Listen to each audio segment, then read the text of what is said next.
చెప్తున్నాం అధ్యక్ష, అత్యధిక క్యాపిటల్ ఎక్స్పెండిచర్ ను ఖర్చు చేసి సామాజిక ఆస్తులను ఇయాల ఈ రాష్ట్రం కోసం బీఆర్ఎస్ పార్టీ ప్రభుత్వం సమకూర్చింది అధ్యక్ష.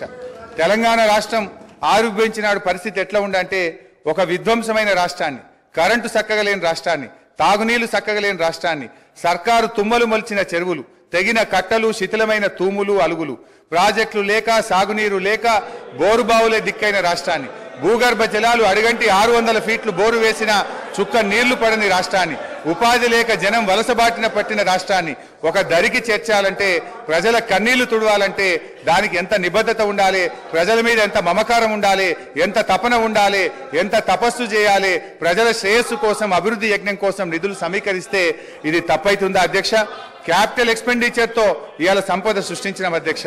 తెచ్చిన పైసలతో సాగునీటి ప్రాజెక్టులు కట్టినాం, పడావు పడ్డ బీడు భూముల్లో నదీ జలాలు మలిపినాం, నీరు పల్లె మెరుగు అని అవహేళన చేసిన ఆనాటి కాంగ్రెస్ నాయకులు నోళ్లు మూతపడేలా నీళ్లను ఎత్తిపోసినాం, విధ్వంసమైన చెరువులను పునరుద్ధరించినాం, చెరువులకు ప్రాజెక్టులను అనుసంధానం చేసినాం, నీటి నిల్వ సామర్థ్యం పెంచినాం, భూగర్భ జలాలు పెంచినాం, భూమికి బరువయ్యేంత పంట పండేలా చేసినాం, రైతుల గుండెల్లో ఎనలేని భరోసా నింపినాం, తాగునీటి కోసం బిందె మీద బిందె పెట్టుకొని మైళ్ళ దూరం నడుస్తున్న ఆడబిడ్డల ఆవేదన తీర్చినాం, నడింట్ల నల్లాలు పెట్టి శుద్ధి చేసిన నదీ జలాలను తాగునీరుగా అందించినాం, తెలంగాణ విద్యుత్ ఉత్పత్తి పెంచినాం, పంపిణీ వ్యవస్థల్ని బలోపేతం చేసినాం, నాణ్యమైన విద్యుత్తును ఉచితంగా వ్యవసాయానికి అందించినాం, కొన్ని రంగాలకు నిరంతరాయం, అన్ని రంగాలకు కూడా నిరంతరాయ విద్యుత్ సరఫరా చేసినాం, క్రాప్ హాలిడేలు, పవర్ హాలిడేలు లేకుండా చేసినాం, రహదారులు, బ్రిడ్జిలు, భవనాలు, జిల్లా కలెక్టరేట్లు, మెడికల్ కాలేజీలు, పాఠశాలల మీద క్యాపిటల్ ఎక్స్పెండిచర్ చేసినాం, తెలంగాణ ఉజ్వల భవిష్యత్తుకు బాటలు నిర్మించినాం.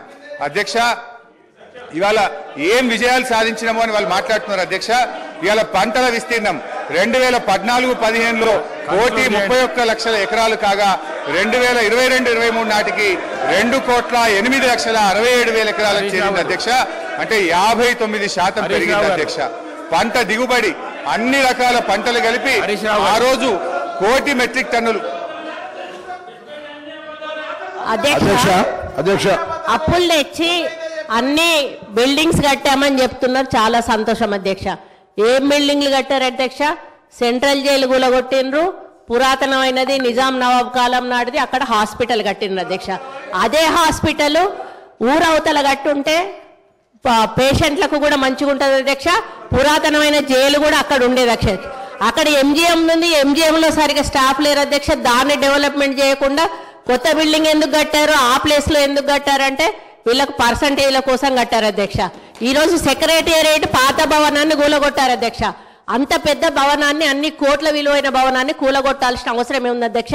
దాన్ని ఇంకొక గాంధీ హాస్పిటల్లో, ఇంకొక నిమ్స్ హాస్పిటల్లో చేసి పేదవాళ్లకు హాస్పిటల్ని కేటాయించి ఈ సెక్రటేరియట్ బిల్డింగ్ ఇంకా ఎక్కడైనా కట్టుంటే అదే ఆస్తి కూడగట్టినట్టు. ఉన్న ఆస్తులను ధ్వంసం చేసి కొత్త ఆస్తులు కట్టుకున్నది ఎవరి కోసం? మీకోసం కట్టుకున్నారు, మీ పర్సంటేజ్ల కోసం కట్టుకున్నారు. ఈరోజు డబుల్ బెడ్రూమ్ ఇల్లు ఎక్కడా కూడా నిరుపేదలకు కట్టలేదు అధ్యక్ష. 100 సార్లు నేను సీఎం గారిని, గత సీఎం గారిని అడిగాను అధ్యక్ష. స్థలాలున్న వాళ్ళకి ఒక 3 లక్షలు 4 లక్షలు ఇవ్వండి, వాళ్ళు ఒక్క షెడ్ అన్న వేసుకుంటారు అంటే మేకెక్కడ ఉండాలి, కోడెక్కడ ఉండాలి, అల్లుడెక్కడ ఉండాలి, బిడ్డ ఎక్కడ ఉండాలి, డబుల్ బెడ్రూమ్ ఇల్లు కట్టిస్తా అని కనీసం ఒక 100 బెడ్రూమ్ హౌజులు కూడా ఒక్కొక్క నియోజకవర్గానికి ఇవ్వలేదు అధ్యక్ష. ఆ ఇచ్చిన బెడ్రూమ్ ఇల్లు కూడా ఈరోజు ఎలక్షన్ల ముందు వాళ్ళ కార్యకర్తలకు మాత్రమే ఇచ్చుకున్నారు అధ్యక్ష. నిరుపేదలకు ఎవరికి ఇవ్వలేదు అధ్యక్ష. ఈ రోజు బోర్బండ పోదాం అధ్యక్ష, ఇక్కడి నుంచి బోర్బండకి వెళ్దాము. అక్కడ వాళ్ళు టైల్స్ వేసుకొని, వాళ్ళు షెల్ఫ్లు కట్టుకొని 10-10 వేలకు కిరాయిలకు ఇచ్చుకుంటున్నారు అధ్యక్ష డబుల్ బెడ్రూమ్ ఇల్లు. వీళ్ళు చేసిన పనులన్నీ కూడా దుర్వినియోగం చేశారు అధ్యక్ష. అప్పులు తెచ్చి నిరుపేదలకు ఉపయోగపడి పని ఒక్కటి కూడా చేయలేదు అధ్యక్ష. స్కూళ్ళు డెవలప్ చేయలేదు, ఉన్న హాస్పిటల్ డెవలప్ చేయలేదు, హాస్పిటళ్లలో స్టాఫ్ను రిక్రూట్ చేయలేదు, విద్యా వైద్యాన్ని పూర్తిగా నిర్లక్ష్యం చేసిన ప్రభుత్వం ఏదైనా ఉందంటే తెలంగాణ ప్రభుత్వం అధ్యక్ష. మనం తెలంగాణ తెచ్చుకున్నది నీళ్లు, నిధులు, నియామకాలు. ఈరోజు నీళ్లు, కృష్ణా జలాలను ఆంధ్రాకు అమ్ముకుంటున్నారు అధ్యక్ష. ఒక్కటి నేను అడుగుతా అధ్యక్ష, పక్క రాష్ట్రాలు అన్నప్పుడు ఫ్రెండ్షిప్ గా ఉండాలి అధ్యక్ష. సీఎం కేసీఆర్ కుటుంబం అయ్యో జగన్మోహన్ రెడ్డి ఇంట్లో భోజనం చేస్తారు అధ్యక్ష, జగన్మోహన్ రెడ్డి కుటుంబం వచ్చో సీఎం కేసీఆర్ ఇంట్లో భోజనం చేస్తారు అధ్యక్ష. వాళ్ళ వెనకాలనేమో కేటీఆర్ గారు వెళ్తారు అధ్యక్ష. మామూలుగా 2 సీఎంలు కూర్చున్నప్పుడు తప్పకుండా వాళ్ళ చీఫ్ సెక్రటరీ వీళ్ళ చీఫ్ సెక్రటరీ ఉండాలి. ఇద్దరి సీఎంల మధ్యలో ఏం సంభాషణ జరిగిందన్నది ప్రజలకు తెలియదు అధ్యక్ష. ఇన్నిసార్లు వీళ్ళు కలిసినా కూడా వీళ్ళు ఏం మాట్లాడుకున్నారు అనేది ప్రజలకు తెలియదు అధ్యక్ష. మళ్ళీ వచ్చినాక ఆంధ్ర మీద బయట తిడతారు అధ్యక్ష, లోపల మాత్రం భోజనాలు చేసుకుంటారు.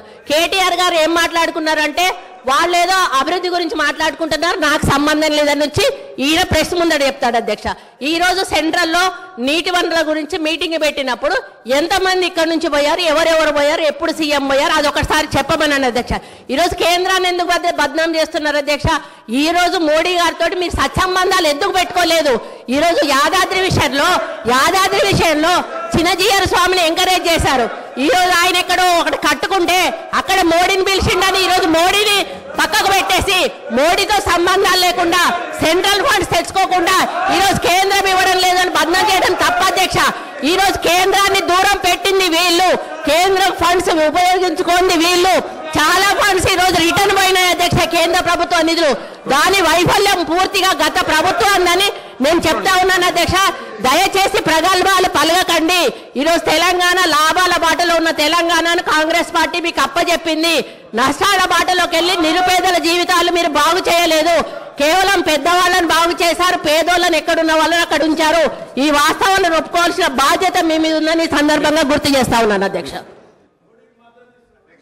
ఏంది అధ్యక్ష ఇట్లా ఇంతమంది మంత్రులు మధ్యలో వేస్తే మేము ఎట్లా మాట్లాడగలుగుతాం అధ్యక్ష? వాట్ ఈస్ దిస్ అధ్యక్ష? సరే ఎనీహౌ ఏం చేస్తాం అధ్యక్ష? ప్లీజ్ హరీష్ రావు గారు ప్లీజ్. అధ్యక్ష కానీ మీరు ఈసారి ఇప్పుడు 5 మంత్రులకు అవకాశం ఇస్తారు సార్. మీరు శ్రీధర్ బాబు గారు, ఉత్తమ్ కుమార్ రెడ్డి గారు, పొన్నం ప్రభాకర్ గారు, సీతక్క మన కొండా సురేఖ గారు, జూపల్లి గారు, ఇంతమంది మంత్రులకు ఇచ్చి నన్ను మధ్యలో ఇన్నిసార్లు డిస్టర్బ్ చేసి నా ఫ్లో డిస్టర్బ్ చేసే ఇది ఒక కుట్ర సార్. ఇది కూడా అన్యాయం సార్ ఇది అధ్యక్ష. మా సోదరిమణి సరే ఒక విషయంలో ప్రజలు కూడా చూస్తున్నారు అధ్యక్ష. మా సోదరిమణి సురేఖ గారు ఒక మాట అన్నారు, హాస్పిటల్ ఊరవతలు ఉండాలన్నట, జైలేమో నడి ఊర్లు ఉండాలన్నట. ఇది ఏం ప్రేమ అధ్యక్ష? ప్రజలు ఇబ్బంది పడొద్దు, వరంగల్ నడిబొడ్డున ప్రభుత్వ ఆసుపత్రి ఉంటే ప్రజలకు మేలవుతుందని ప్రజల కోసం నడిబొడ్డున మేము ఆసుపత్రి కడితే దాన్ని కూడా మా సోదరిమణి తప్పుపడితే నేను అది వారి విజ్ఞత వదిలేస్తా అధ్యక్ష. ఇకపోతే వైద్యం కూడా నిర్లక్ష్యమైందని సోదరిమణి చెప్పారు అధ్యక్ష. బయట ఉంటే ఆరోగ్యకరంగా ఉంటారు పేషెంట్స్. పురాతనమైన జైలు భవనాన్ని పడగొట్టాల్సిన అవసరం ఏమొచ్చింది? ఎందుకు పడగొట్టాల్సి వచ్చింది? ఈ రోజు చెట్టుకొక్కరు పుట్టకొక్కరు అయిన అధ్యక్ష. వాళ్ళ భార్యలకు వాళ్ళు ఎక్కడున్నారో కూడా తెలియనటువంటి పరిస్థితి ఉన్నది. హరీష్ రావు గారు సార్ ఏం సార్ ఇది? వారు మాట్లాడితే నేను సమాధానం చెప్పాలి కదా అధ్యక్ష. ముగించండి. ఎట్లా ముగించాలి సార్? మీరు 8 మంది 1/2 మంది మంత్రులకు మధ్యలో ఇంటరప్ట్ చేస్తే నేను ఎట్లా మాట్లాడాలి సార్? అధ్యక్ష మా సోదరిమణి వైద్యం నిర్లక్ష్యమైందన్నారు. ఆనాడు కాంగ్రెస్ ప్రభుత్వ హయాములో నేను రాను బిడ్డో సర్కారు దవాఖానకనే పాటలు వస్తే మా హయాములో పోదాం పద బిడ్డ సర్కారు దవాఖానకనంత గొప్పగా ప్రభుత్వ ఆసుపత్రులు చేశాం. ఆ రోజు ప్రభుత్వ ఆసుపత్రుల్లో డెలివరీలు 30% అయితే ఈ రోజు 78% ప్రభుత్వ ఆసుపత్రుల్లో డెలివరీలు జరుగుతూ ఉన్నాయి. ఇది మా ప్రభుత్వ పనితీరు నిదర్శనం.